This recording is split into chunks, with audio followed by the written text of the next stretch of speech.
আমরা সকলেই জানি আল্লাহ তাআলা পুরুষ ছাড়া কোনো নারীকে পয়গাম্বর বানাননি। অথচ রাবিয়া বজরি রহমতুল্লাহ আলাইহি পয়গাম্বর না হয়েও আল্লাহর প্রিয় বান্দি মহিয়সী এক নেককার নারী ছিলেন। আর ভাগ্যবান তো সেই যে এমন একজন নারীর জীবনী জানবে। চলুন না বন্ধুগণ, আজকে একটু জেনে নেই হযরত রাবিয়া বজরি রহমতুল্লাহ আলাইহি এর জীবনী। হযরত রাবিয়া বজরি আরবের একজন মহিলা ছিলেন। বজরা নগরীতে তিনি জন্মগ্রহণ করেন। তার পিতার নাম ইসমাইল এবং মাতার নাম মায়ফুল। তার পিতা এতই গরিব ছিলেন যে যেদিন তিনি জন্মগ্রহণ করেন সেই দিন বাতি জ্বালানোর মতো তেলটুকুও ছিল না। কিন্তু আল্লাহ তাআলার কি মহিমা, এই কন্যাই বিশ্ববিখ্যাত ওলিয়া কামেল রমণী উপাধি লাভ করেছিলেন। রাবিয়া বজরির বাল্যকালে পিতামাতা তাকে ইয়াতিম করে দিয়ে চিরবিদায় হয়ে যান। আর তখন থেকেই তিনি বড় 3 বোনের সাথে থাকতে শুরু করলেন। রাবিয়া বজরির মা যখন বিপদে পড়ে তার স্বামীকে বললেন, প্রতিবেশীর কাছ থেকে বাতি জ্বালানোর মতো কিছু তেল নিয়ে আসুন। তিনি প্রতিবেশীর বাড়িতে গিয়ে ডাকাডাকি করেন। তার ডাকে তারা দরজা না খোলায় তিনি বাড়িতে ফিরে আসেন। এই চিন্তায় তিনি ঘুমিয়ে পড়লেন। তখন স্বপ্নে দেখলেন হযরত মুহাম্মদ সাল্লাল্লাহু আলাইহি ওয়াসাল্লাম তাকে বলছেন, তুমি চিন্তা করো না, তোমার এই কন্যাই আল্লাহ তাআলার এমন সম্মানিত বান্দি হবে যে হাসরের ময়দানে আমার 70,000 গুনাহগার উম্মত তাঁর সুপারিশে নাজাত পেয়ে যাবে। রাবিয়া বজরির পিতামাতা মারা যাওয়ার পর বজরায় দুর্ভিক্ষ দেখা দেয়। তখন তার 3 বোনেরাও তার নিকট থেকে চলে যায়। এই সময় রাবিয়া বজরিকে একা পেয়ে কিছু দুষ্ট লোক এসে রাবিয়া বজরিকে নিয়ে চলে যায় এবং এক ইহুদির কাছে তাকে বিক্রি করে দেয়। সেই থেকে তিনি দাসী হিসাবে জীবন কাটাতে থাকেন। তিনি সারাদিন কাজ করতেন, তবুও ইহুদি নানা প্রকার অত্যাচার এবং নিষ্ঠুরভাবে তাকে মারধর করত।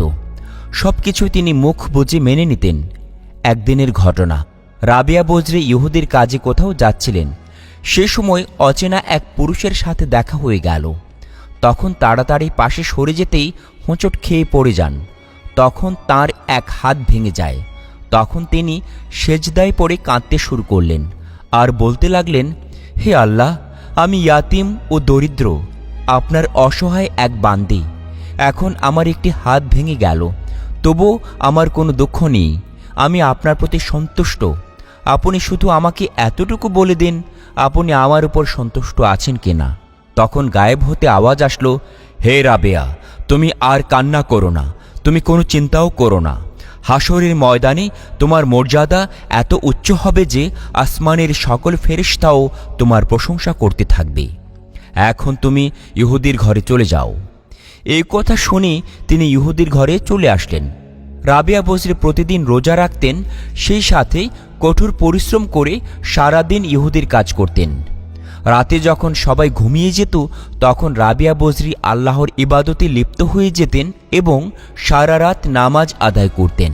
তিনি যখন মোনাজাত করতেন তখন কান্না করে বলতেন, হে আল্লাহ, আমার শুধু মনে চায় আমি সারা দিন তোমার ইবাদত করি, কিন্তু তা করতে পারি না মনিবের কাজের জন্য। তাই তুমি রাগ করো না আর আমাকে ক্ষমা করে দিও। এইভাবে রাবিয়া বজরি 12 বছর ইবাদত করার পর একদিন রাবিয়া বজরির মনিব ঘুম থেকে জেগে শুনতে পেল গুনগুন শব্দ। তাই ইহুদি রাবিয়ার ঘরে আসলো এবং অনেকটাই অবাক হলো যে এই অন্ধকার ঘরটি নূরে আলোকিত ছিল। এই সময় রাবিয়া বজরির মাথার উপরে একটি নূরের ফানুস ঝুলানো ছিল। এই আলোতে সারা ঘর আলোকিত ছিল। রাবিয়া বজরি সেজদায় পড়ে করুণ কণ্ঠে আল্লাহর কাছে বলছিলেন, হে আল্লাহ, আমি তোমার আশিক, সবসময় আমার মনে চায় তোমার ইবাদত করতে থাকি। এটাই আমার অন্তরের শান্তি। আমি যদি স্বাধীন থাকতাম তাহলে এক মুহূর্তও তোমার ইবাদত না করে থাকতাম না। তুমি আমাকে একবারের জন্য হলেও দেখা দাও, তোমার বিরহ যন্ত্রণা আর সইতে পারছি না। আমার অন্তরে সব সময় তোমার বিরহের তুফান বয়ে যাচ্ছে। রাবিয়া বজরির মনিব তাঁর মোনাজাত শুনে পাগল হয়ে গেল আর বলল, এমন আবেদা বুজুর্গ মহিলার কাছ থেকে খ্যাদমত নেওয়া উচিত নয়, বরং তারই খ্যাদমত করা আমাদের উচিত। তাই পরের দিন সকালে রাবিয়া বজরির মনিব তাঁকে ডেকে নিয়ে বলল, আম্মাজান, আমি আপনাকে না চিনে আপনার সাথে যে খারাপ আচরণ খারাপ ব্যবহার করেছি তার জন্য আপনি আমাকে ক্ষমা করে দিন। আজ থেকে আপনাকে আমি স্বাধীন করে দিলাম। আপনার যদি মন চায় তাহলে আমার ঘরে আপনি থাকতে পারেন।